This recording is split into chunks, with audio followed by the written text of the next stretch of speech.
Hello everyone, my name is Pratap Ghosh. I am a regional trainer of Voltas.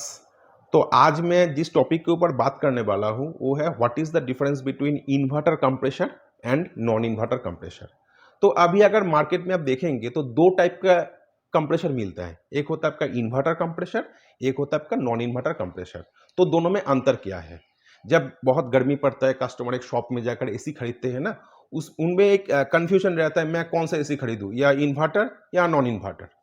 तो मैं आज इसके बारे में थोड़ा डिटेल में बात करने वाला हूं। तो इन्वर्टर एक्चुअली क्या है? इन्वर्टर एक टेक्नोलॉजी है जिसको बोला जाता है वेरिएबल स्पीड कंप्रेसर।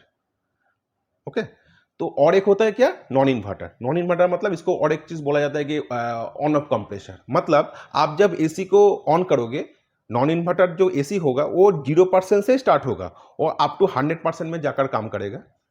100% में काम करने के बाद वो फिर से 0% में आ जाएगा। मतलब मिडिल में कोई ऑप्शन नहीं है, वो कट आउट हो जाएगा। ठीक है, तो इसमें क्या होता है, 0 to 100 और 100 to 0 आता है, इसलिए इसमें बिजली का जो मतलब ये है, बिल है, वो भी ज़्यादा आता है, नॉइस लेवल ज़्यादा होता है, वाइब्रेशन लेवल भी ज़्यादा होता है, ये सब जो नॉन इन्वर्टर वाला मशीन है। बट न्यू टेक्नोलॉजी में जो है वो है आपका इन्वर्टर कंप्रेसर। इसमें क्या है, वेरिएबल स्पीड कंप्रेसर है। ये भी आपका 0 से स्टार्ट होगा। 0 से स्टार्ट होने के बाद वो 100% में जाकर काम करेगा। काम करने के बाद एक कट आउट नहीं होता है, ये आपका 50% या 60% में जाकर काम करेगा। और इसमें बेनिफिट क्या है, नॉइस लेवल भी कम है, वाइब्रेशन लेवल भी कम होता है, और इसमें अप टू 40% बिजली का बचत होता है।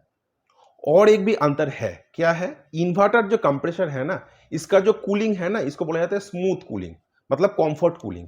बट नॉन इन्वर्टर का जो कूलिंग होता है चिल्ड कूलिंग। और मेन जो बेनिफिट है वो है आपका बिजली का बचत। साल में आपको अप टू 40% तक बिजली का बचत होता है। और एक बेसिक डिफरेंस भी है, क्या है, जो इन्वर्टर कंप्रेसर होता है, जब कस्टमर एक एसी खरीदने के बाद वो जब इंस्टॉल करता है ना, तो आफ्टर इंस्टॉलेशन कस्टमर उसको मतलब 16, 18, 20 में चलाता है। तो वो टाइम में क्या होता है, कंप्रेसर के ऊपर ज्यादा आपका प्रेशर भी पड़ता है। तो मैं आपको सजेस्ट करूंगा, एसी जब आप चलाओगे ना, 24 टेम्परेचर में चलाना चाहिए। क्योंकि अगर 24 टेम्परेचर में चलाओगे ना, ये बॉडी जो टेम्परेचर होता है उसके साथ ऑटोमेटिकली एडजस्ट होता है। और एक है, अगर साल भर में इस टेम्परेचर में, मतलब जो 5 महीना या 6 महीना या 8 महीने चलाते हो ना, इसमें आपका अप टू 5% एक्स्ट्रा बिजली का बचत होता है। तो that is the main difference between inverter और नॉन इन्वर्टर कंप्रेसर।